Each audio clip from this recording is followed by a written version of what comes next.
You don't need hundreds of print book sales to make real money here, folks. You just need to know how to price smart, publish wide, and pick the right platforms. Today, I'm going to show you how to maximize your profit per sale, avoid common print on demand traps, and use one overlooked strategy that could quietly become your biggest moneymaker. This is episode 7 in the Indie Author's Guide to Selling More Books, a series dedicated to help you turn your author platform into a full-time business. You may want to stay tuned for the coming weeks and, of course, review any of the previous week's broadcasts to kind of get yourself up to speed. But the nice thing is you can listen to each one of the episodes and not have to worry like, oh, did I miss any information on this one? Nah, no recap necessary. We're just going to pick up where we left off. And today we're talking about print books, of course. Hey, real quick here, big thanks to my longtime sponsor, Book Award Pro, who's been supporting this podcast for the past 8 months. I know, incredible, right? If you've ever wondered how to get more awards and reviews for your book, this is the tool I trust, and I've used it on all of my books. They offer 3 plans to match your goals. I personally use the Essentials plan, which is the middle tier. It's about $19, which gives me curated award and review opportunities every week. It's how I've landed over 40 awards so far, and yes, real reviews come through this too. I also set all my books up on their free starter plan so I can stay updated on new opportunities without paying a dime. And if you want a hands-off experience, there's a pro plan or even the boost that handles it all for you. Whether you're just starting out or looking to level up, Book Award Pro makes it easy to get the recognition your book deserves. Check them out using my affiliate link at dalelinks.com/bookawardpro. Special thanks again to Book Award Pro for all the help and the support. I do appreciate it. All right, so let's take it back a step here. We're talking about print books today. Now, why print books still matter? That's the biggest thing. A lot of people are like, does it really even matter? Yes, it does. Are print books still selling in 2025? We can all say yes, but I was like, you know what? I don't want to just give you guys anecdotal information. I want to give you real information. And by the way, there's some links to some source articles you can check out. But print book sales in 2024 showed a modest yet meaningful rebound, marking the first annual increase in 3 years. Now, according to Circana BookScan, U.S. print book unit sales reached 782.7 million, up from 778.3 million in 2023. That's a 0.6% rise. While still below the 2021 peak of 839.7 million units, this uptick indicates a stabilization in the marketplace. Now, globally, the print book market presented a mixed picture. Now, countries like India and Mexico reported revenue growth of 18.3% and 16.1% respectively, while markets in France and UK saw slight declines. Now, overall, revenue increased in 12 of the 16 countries surveyed, though unit sales decreased in 9, suggesting that higher book prices helped offset lower sales volumes. Remember that right there. At higher prices offset the lower sales volumes. If there's one thing you're going to pull from this podcast, it would hopefully be that. Now, what are the real benefits of offering print books through paperbacks and hardcovers? Because a lot of people are like, I'm just going to put out my ebook and I'm just going to be done with it. Or, I'm just going to do my paperback and I'm going to be done with it. Or, going to do hardcovers and be done with it. You get the idea. There are real benefits. Now, the very first thing I'm just going to point out is you are able to set it at a higher price point and get more profit per sale than, say, what you would with ebooks or audiobooks. Now, could you jack up the prices and get a better profit over through ebooks and audiobooks? Sure, but will you get many sales? Probably not. Now, also, having numerous product iterations will help out with discoverability on platforms like Amazon. Because if you just show up offering just your ebook and you don't have a paperback or hardcover or audiobook, this decreases the likelihood of you fulfilling a specific reader's needs. As an example, I am a voracious reader of ebooks and audiobooks. Not so big into print books these days. If someone just strictly had print books, I probably wouldn't get it. But there are people that are the opposite of me. They would rather have print books and not those other ones. So increase your odds of discoverability by offering multiple product iterations. So just remember that it's going to increase the likelihood of a sale, therefore building more relevance in search engine algorithms. Now, multiple products equals more keywords and more categories, making it more discoverable. Now, there are, of course, those different reader subsets, as I'd mentioned. So don't forget about that in ebooks, audiobooks, and print books. Now, how print builds credibility and expands reach beyond Amazon. Because here's the deal. Amazon is not for everyone, folks. Not everyone goes to Amazon. There are some regions in the world that don't have access to Amazon. They're not able to get your books. Even KDP recognizes that limitation because Kindle Direct Publishing uses expanded distribution for paperbacks only. Now, by the way, expanded distribution is when they deliver your book out to other retailers beyond Amazon's platform. That's the only time Amazon Kindle Direct Publishing sends your books out. Hardcover, they don't even do it yet. Yet is the key word here. Now, this is a bit problematic, though, with expanded distribution through KDP because, well, you're going to be having limited reach. There's only so much that they tap into from within their system. Okay, so for expanded distribution, they leverage Ingram Book Group for distribution, which Ingram Book Group reaches 45,000 different retailers, libraries, institutions, and things like that. You will know Ingram Book Group from companies like Ingram Spark. Drafted Digital uses it for their print. Let's see here. Also, Publish Drive, another one. We're going to mention a few of these, by the way.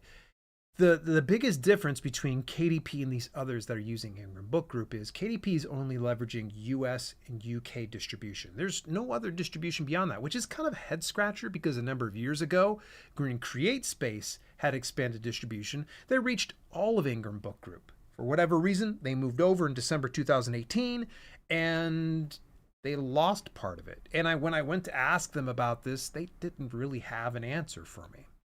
So just keep that in mind. Now, you're probably saying, okay, what are the alternatives? Hang in there. We're going to get to that. Let's go into pricing your print books for profit. So how much does it cost to print a book? I hear this a lot of times. There's some new authors or some people that are brand new to this business. Like, how much is it going to cost you? Since it is print on demand, there is no need for paying for inventory. So print on demand means that you will put together this product. They will put it on their platform. When someone orders it, they will send that order over to a printer that will print it on demand, meaning sending it off. So you don't have to pay a dime. The customer takes all of the cost. But keep in mind that there's going to be a base cost for printing, meaning that X amount of dollars that are going into the ink, the paper, the cover, the person handling everything. So all those base costs you need to, of course, account for. And then anything beyond that, you're going to get 60% minus, of course, the print fees through places like KDP. Different platforms like Ingram Spark and Drafted Digital, it varies on their royalty rate. But that's the beauty of print on demand, is that you don't need to worry about that cost. In a lot of instances, you can check the base print costs. Some places like KDP has a calculator where you can put in the total page count, the color ink that you want to use, the trim size or the size of the book, and it will tell you a general idea of the base cost. And of course, profits if you're going to set a specific price point. So get yourself familiar with how much that base cost is before you start to say, okay, I'm going to charge $19.99 for my print book or $24.99 for my. Make sure it makes sense. Now, most print-on-demand companies eat the cost for refunds. So just in case you're ever worried, like, oh my gosh, like, what if somebody returns the books? That's the nice thing about print-on-demand companies is they take care of it for you. Now, I think I'd be remiss, though, if I didn't mention Ingram Spark. Ingram Spark has an option where you can enable your book for returns. Now, they will tell you there are two items that it greatly increases your likelihood of distribution or of being stocked in stores. One of them is offering a low wholesale discount, actually a high wholesale discount, upwards of 55% wholesale discount. Okay, not bad, right?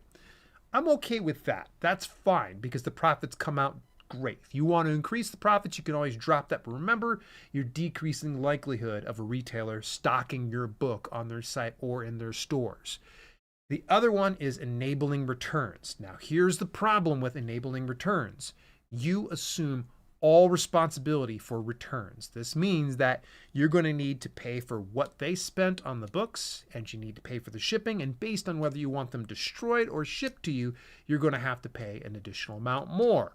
I do not recommend enabling returns. If you cannot afford to pay for those returns, don't enable it, all right? They say it's increased the likelihood, but I'm going to tell you it's not worth it. There have been so many nightmare scenarios. I had met an author a number of years ago through through Twitter, and her name's Marissa Noel. Big shout out to Marissa. And Marissa had run into an issue like this where there was returns that were put in and they doubled it because she was in the UK and the returns were coming from the US. Well, thankfully we walked all that back, but it was a nightmare for her. Now, if you're wanting like a general idea of base costs, let's say you're like, Dale, I just don't feel like looking up those calculators. I don't feel like plugging these things in. That's fine. You can generally speaking see that for paperback books, base cost is going to range anywhere from $3 to about $5 and some change. Now, more specialized books like photo books or image heavy books will probably see a higher base cost because, well, if you're doing full color books, that costs more because it's having premium paper, has premium inks, things like that. So that's going to change significantly. So you're looking at something closer to say like $8 to $10 or even more if you have a photo book's real thick. They will charge based on the number of pages. There's typically like a base count, I think like 104 pages. That's at least through KDP. The other platforms might change, but there will be that base cost and then they charge X amount of cents per page after that. So just remember that. And if you're finding like the costs, you're like, Dale, look, I don't like the costs they're doing. It sucks. It makes me charge an exorbitant amount of money. I totally get it.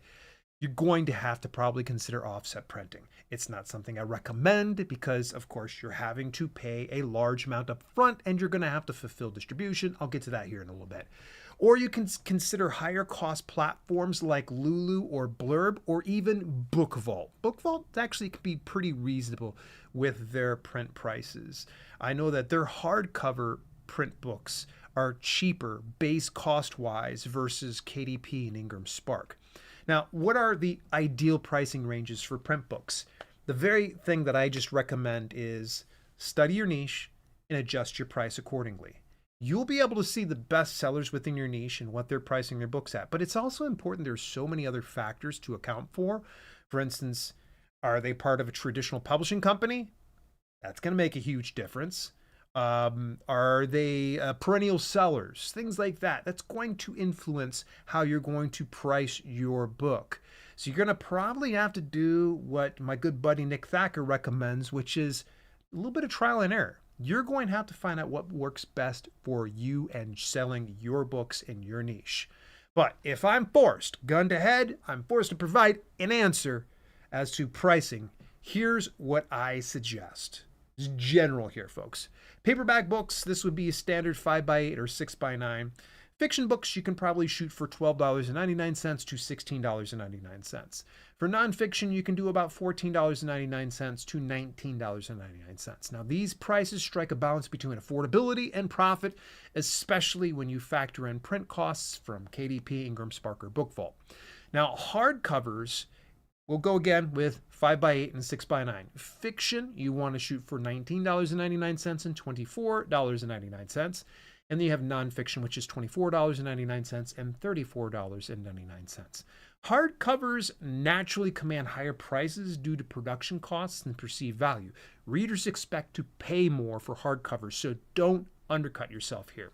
Now, what's the royalty sweet spot, if you will? How do you price both for value and margin? Well, you should be making significantly more per sale versus an ebook or audiobook. Now, here's some quick tips. Always price to earn at least $2 to $5 per sale in royalties. Yes, I'm telling you, I'm giving you permission.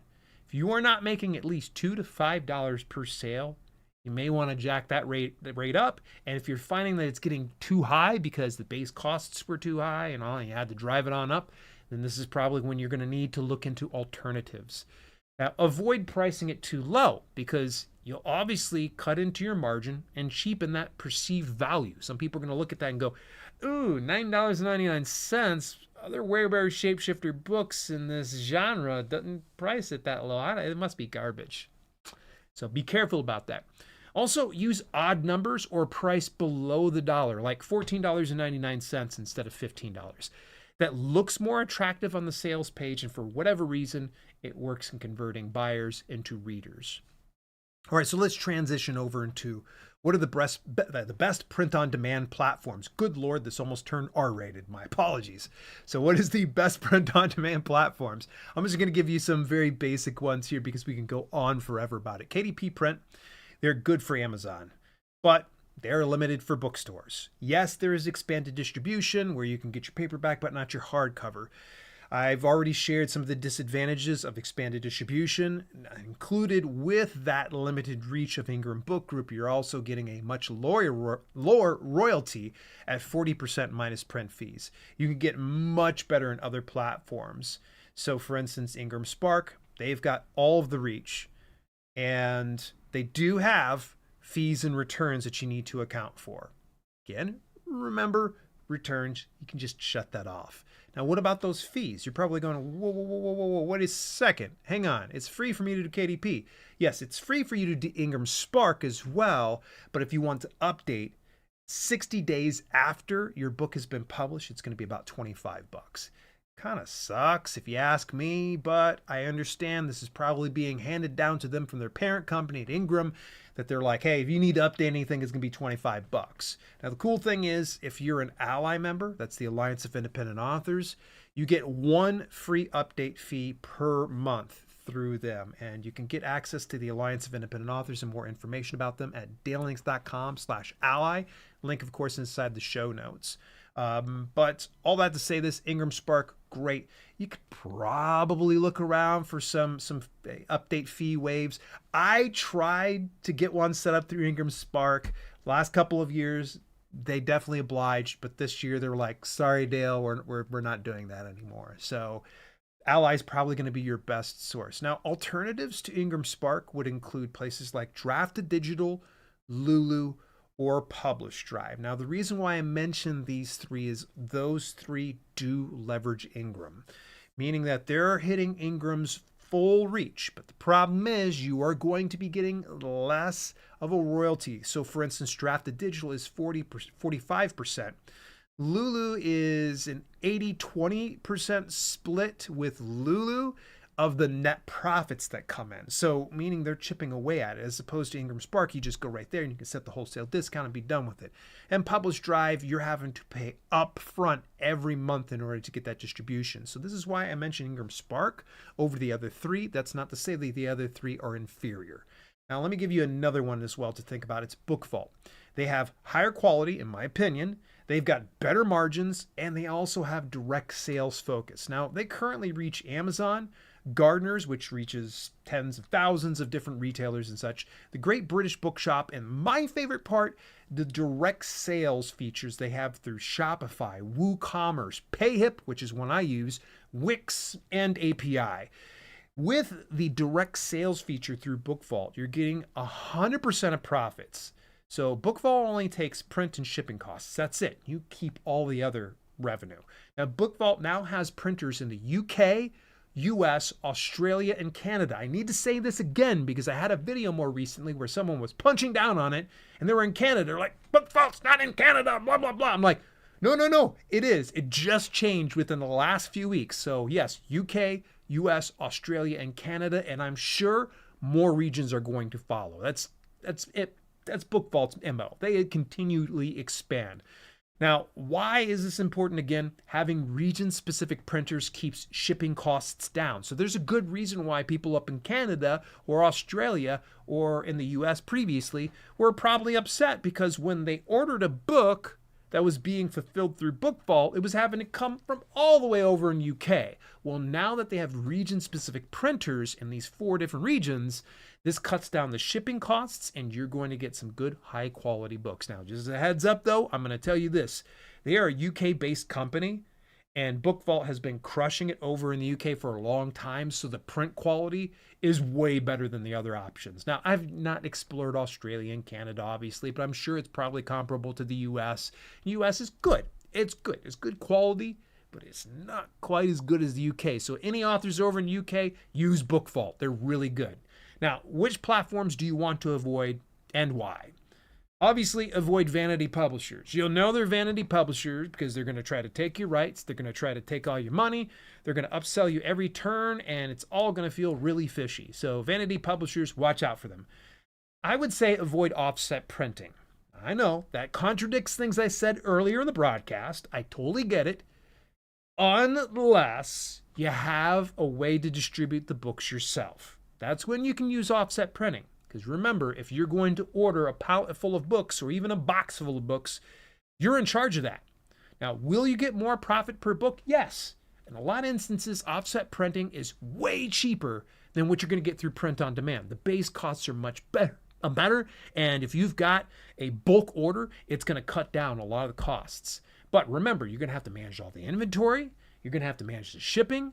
You're going to be the customer service rep and so much more. So proceed with caution. Anywhere that requires you to pay up front for distribution, by the way, is something you need to be very careful about.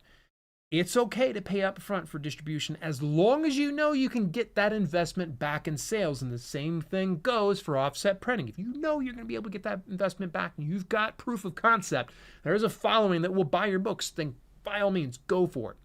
So if you have a following, go for it. Now, services like, say, BookBaby or Publish Drive might be for you in that instance because BookBaby gets you to pay upfront for that full distribution. Publish Drive gets you to pay a monthly subscription fee.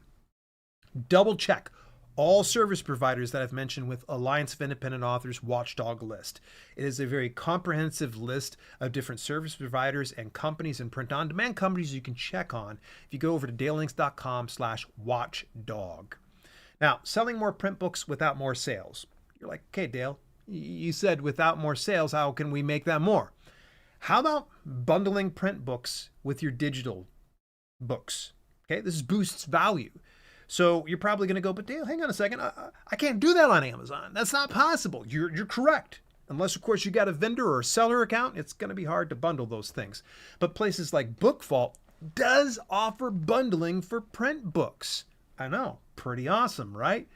And, of course, you can offer bundles in your direct sales. So, for instance, I've got a PayHip store. I can probably bundle together one of my print books with maybe my backlog of ebooks. So you buy this one and you get these ones 100% free, whatever that might be. By the way, I'm just throwing these things out. Don't expect to see that deal coming up.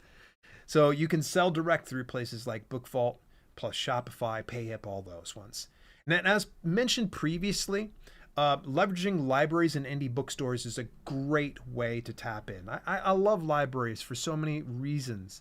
If you want to get your book on out there, contact your local library. They don't know you exist until they know you exist. Mention you're a local indie author. Sometimes they're really looking for local indie authors. And it might sweeten the deal a little bit more if you volunteer some of your time for workshops, read-alongs, or any of those other types of things that will get you involved within the community. And also, you may want to consider donating copies to your local branch, but don't just show up and just give them a big old stack of books and be like, here you go, because chances are likely they're going to probably throw it in their next big sale to get all those things out.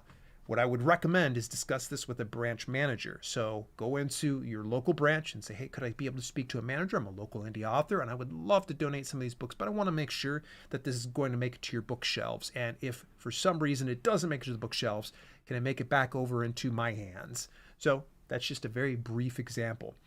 Ingram Book Group offers distribution to libraries, by the way, through their 45,000 retailers and such, but it's up to the libraries to order them. So you're going to want to make sure that you build demand and suggest the library order from Ingram. So if you're a local author and you're really putting in some of the reps, what I would say is get with those libraries. Mention where they can order from, or you can bring in a stack of your own books and sell them to them yourself or distribute them for free if you want. It's up to you. As we start to wrap things up here today, I'm going to give you some final thoughts. But first, Book Award Pro has been a proud podcast sponsor for the past 8 months, and it's the tool I use to get my books in front of real award and review opportunities. Start free with their starter plan, or do what I do and use the essentials plan to find targeted awards. My affiliate link, of course, folks, is dailylinks.com/Book Award Pro. A lot of people hear me gushing about Book Award Pro, and it's so funny whenever I have some people that reach out to me like, you were right about Book Award Pro. It's amazing. I've gotten some reviews. I've gotten some awards. I've gotten great exposure. This is excellent. It's great for marketing purposes. So don't wait any longer.